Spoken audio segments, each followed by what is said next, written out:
The sun burned hot over Egypt, and the cries of the Israelites filled the land. Day after day, they labored under cruel masters, lifting heavy stones, mixing mud, and feeling the sting of the whip.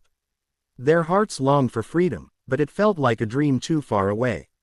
In the middle of their sorrow, hope was born.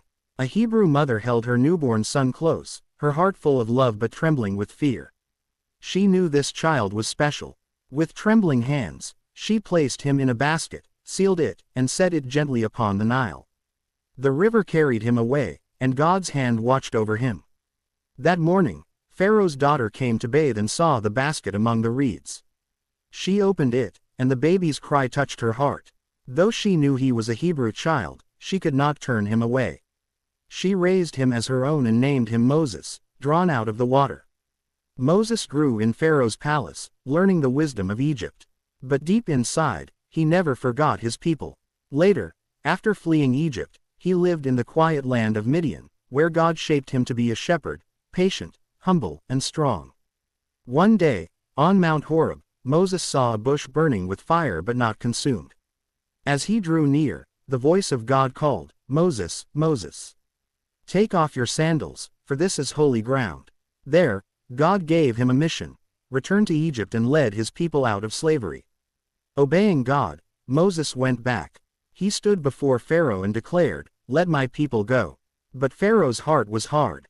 Then the Lord showed his power. The Nile turned to blood, fish died, and the land stank. Frogs covered Egypt, filling homes, beds, and ovens. Yet Pharaoh refused. Then came gnats, rising from the dust, swarming over man and beast alike. After them, flies filled the air, bringing disease and decay.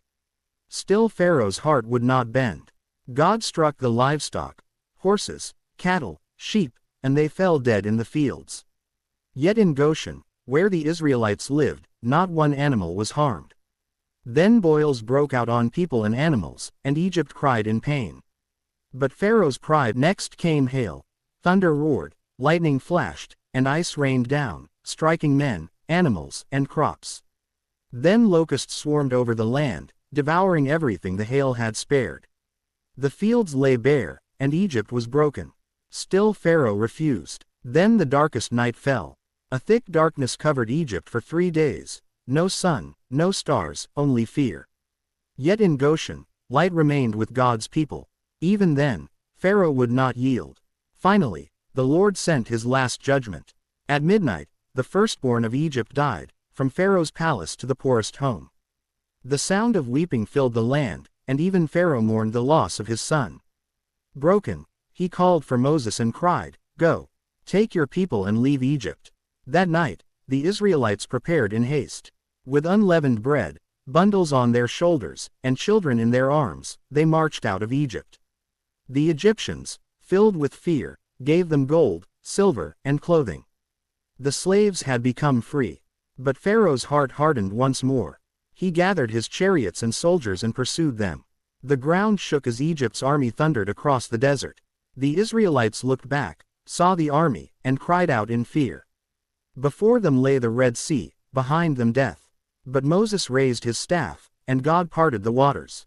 Walls of water stood on each side, and the Israelites walked on dry ground. Mothers held their children close, men carried their burdens, and even their flocks crossed. Each step was a miracle. Then Pharaoh's army rushed in after them. But when the Israelites had crossed, the Lord commanded the sea to return. With a mighty roar, the waters collapsed. Chariots shattered, horses drowned, and soldiers cried out, but there was no escape. Not one survived. On the far shore, the Israelites trembled as they saw their enemies destroyed. Then their fear turned to joy. Miriam took a tambourine and led the women in dance and song. "Sing to the Lord, for he has triumphed gloriously. The horse and rider he has thrown into the sea." And so, the children of Israel stood free, delivered by the mighty hand of God.